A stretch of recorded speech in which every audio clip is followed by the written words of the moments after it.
Good morning, YouTubers, adventure riders, survivalists, preppers. Welcome to Barrett's Stuff. Another Saturday morning in Denver, Colorado, which is the morning Saturday ride to the Denver, Colorado's BMW Club of Colorado, actually, not Denver, but anyway. So, like I say before, we meet every Saturday morning. Slow start this morning. We meet every Saturday morning at 8 o'clock in Morrison. So if you're in Denver or visiting, come check us out. Open to the public. All welcome. In addition, if there's anything you guys want to see or me to investigate, let me know down in the comment section. And if you can, even if you don't like it, put a like so we can get my search increases, search goobers ranked there up on YouTube. I much appreciate it. It was supposed to rain last night and a little snow. Beautiful, gorgeous. As you can see, pretty darn pretty. And we even have 38 degrees registering on the bike at this time. It's supposed to be about 45 today, so it should be nice. I got my new, I think it's called Volt, heater jacket on. I was wearing a vest, and I was running wires through my jacket to get to my gloves and all that, and it was a big pain in the ass. So, happened to catch one on sale online, perusing through up in a $200 category. I think it was like $199. And big, massive improvement. A little short on the sleeves and the wiring on it, so for you guys that have the long arms, beware. If you can find one on the jacket that runs long versus the short, I mean, it's okay, it works out, but if I had another inch on the cable, or would prefer, not like on a liner jacket where the jacket has to go all the way down to your wrist, because your outer jacket actually takes care of all that good stuff. You don't have to worry about that jacket reaching that far down. And another cool thing, now this particular jacket came with a dual controller on it, and the way the jacket is lined up, it has a cable that goes to the wiring on the gloves, and then it's got a cable for the jacket. And actually a cool thing is it has an accessory cable so that you can actually plug it into your pants if you want to run the whole thing off the whole thing, or there's some kind of an accessory 12 volt that you want to make shift up on it. So that little accessory extra wire in the jacket is kind of a good thing. So if you're comparing and contrasting other jackets, I'd take a look at that to see if that little option's in there, which then you don't have to use a Y cable. So I have a dual controller on here. Keeping the gloves and the jacket on the same heat circuit. And then I got a Y splitter, basically to plug into the controller. So one half of the controller goes to the jacket, and in turn the other half goes to my pants, and in turn my socks. Now today, being 38 degrees out, and actually I'm registering 42 right now, so I know I don't need my little feetsies warm with that kind of temperature. And unlike my vest, I now have heat in my arms, which I wore a short sleeve t-shirt, so I may consider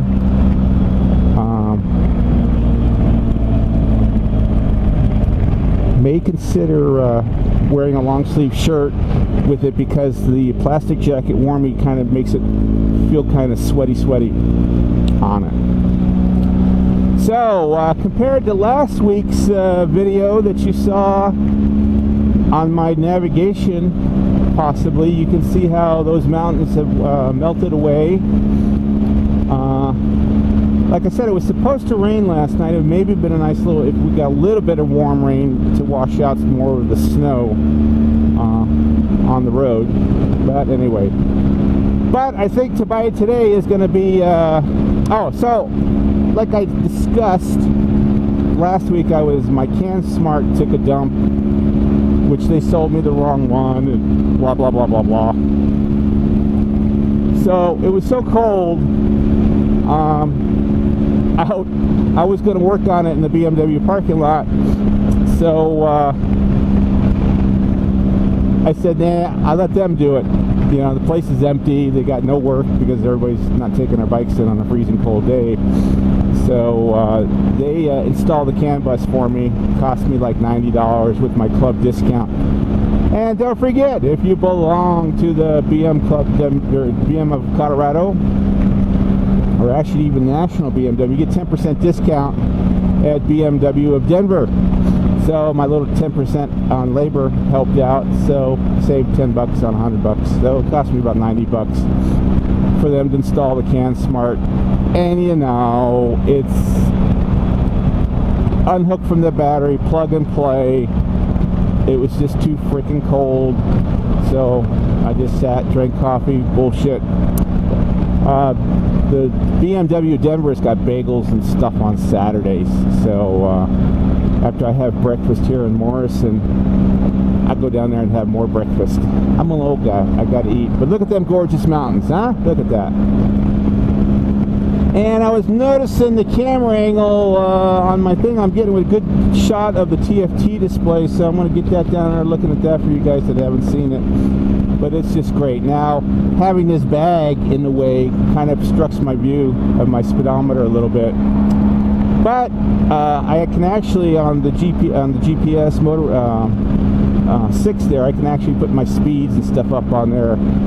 So I don't really have to look that low down there to see my speed number. I can barely see it at the top.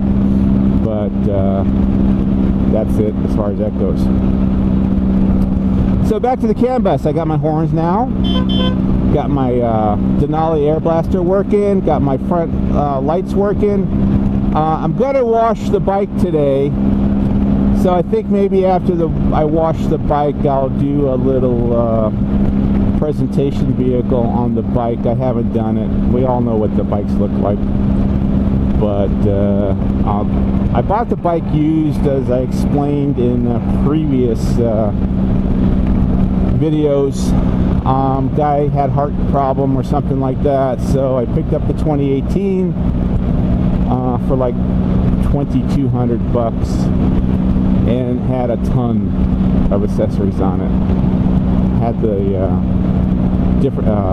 different windshield on it, exhaust, protector, light guards, kickstand, lots of tons of extras on it. And then I went out and got a lot of Chinese extras. And nothing wrong with the Chinese extras, guys. They're a hell of a lot cheaper, and for some of them, now I did get the Chinese clutch and brake levers, which were gorgeous looking, just beautiful looking. But man, they started to wear. I've been talking like a couple weeks on the shaft, so they got flexy and wobbly, and I'm telling you, the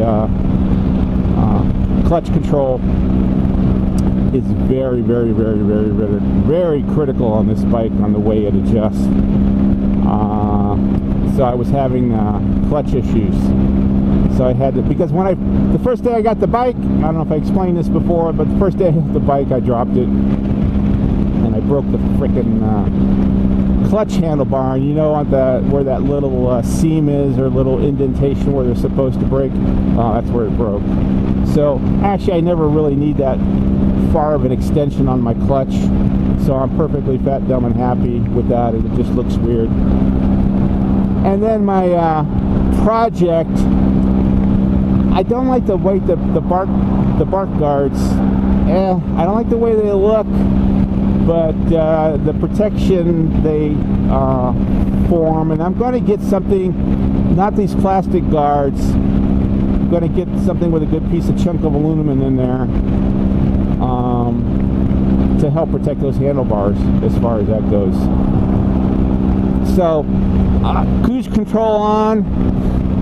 Beautiful, beautiful day out here this morning. Gonna be a beautiful day. Like I said, I'm gonna take the motorcycle out and wash it, take it to the spray wash today. Even though well, let's put it this way, who knows what the weather's going to turn out to. If it looks like it's going to be a gorgeous day, I will go wash it in case I get, but if it starts to rain or something, I probably won't, just because it'll kick up dirt on the bike. And I've been looking into some ceramic coatings for the bike. I was watching one YouTube on one product that comes in this big spray kind of bottle that you just spray on and wipe off, not that little Dabadoo stuff that comes in the small ceramic stuff. But the prevailing opinion is that stuff's pretty good as far as that goes. So I'm going to pick some of that up. So there's our mountains clearing off. Now, be understood, in Denver, we've had a rare snow pattern with lots of snow. Now, I've been here since 94, and I can't remember the snow patterns as much, but general conversation is that we are back to a norm of what we used to have. So I can't quite remember what that norm was. It's like when I first came here, you used to have tons of really heavy hailstorms. I couldn't believe how I used to get clobbered with hail on the freeway and stuff like that. That was like a couple years in a row had the hailstorm stuff, but it don't happen that much anymore. I mean, we get our hailstorms, but not like I remember it used to be. But you know, can't remember all the good old days. But it's just nice outside today. So the club may even have, I don't think we're the scheduled ride for today, not until next month as far as that goes. To restate my previous video, I'm going to be doing the in June the BMW in Tennessee rally. So I was just thinking this, if anybody outside of Denver is going to be there, put it in the comment section and maybe we'll hook up at the show. And then last but not least, going to do the 1,000 mile Iron Butt. So going to leave about 3 or 4 in the morning, I think, and hopefully I can finish it off by 5, 6 o'clock in the evening. Still pull into Tennessee with not being too dead ass tired and not being too dark as far as that goes. So that's it. Beautiful morning. Turn ahead, check the turn.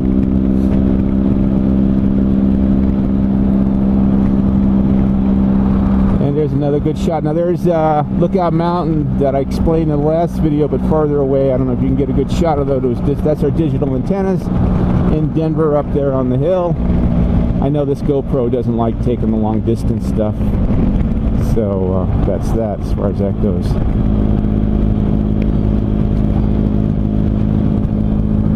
And there's Golden, the city town of Golden to my right over there. One of the Golden Administration Centers over there with the big dome on it. Oh yeah, it's going to be a great day. Now for you guys that keep your motorcycles, I guess for you guys that are hardcore winter, you can't take your motorcycles out, but a lot of guys even in Denver lock up their bikes for the winter. But nah, there's a lot of good riding, especially like on the weekends like this. So that's that.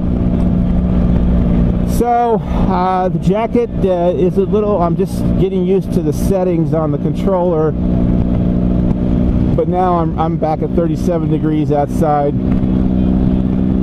Like I explained before, 40 is kind of my sweet spot for not going crazy about freezing my fingers off. Now my fingers are nice and toasty and warm. And then I explained before, there's a dirt track that we've got over here.